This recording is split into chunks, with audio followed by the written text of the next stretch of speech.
Girl, I have your attention please. আজকে Valentine day. আজ আমি তোমাদের সবাইকে প্রপোজ করতে চাই। তোমরা কি আমার প্রপোজাল অ্যাকসেপ্ট করবে? I love you. হ্যাঁ, I love you too. I love you. I love you too. এই বাবা তাড়াতাড়ি কি করছিস? যা প্রপোজ কর। I love you.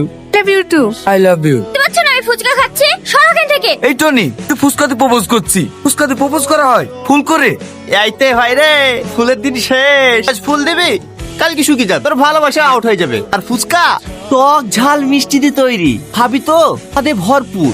এই স্বাদ যতদিন থাকবে তোর ভালোবাসাও থাকবে, বুঝলি?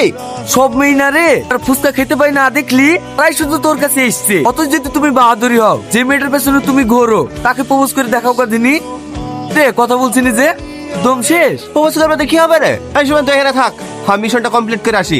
এই you listen to me, your my love, I love you. তোর সাহস হয় কি করে আমাকে প্রপোজ করা? তোদের মতো ছেলেদের সাথে না কথা বলতেই ঘৃণা লাগে। তুই নিজেকে কি ভাবিস?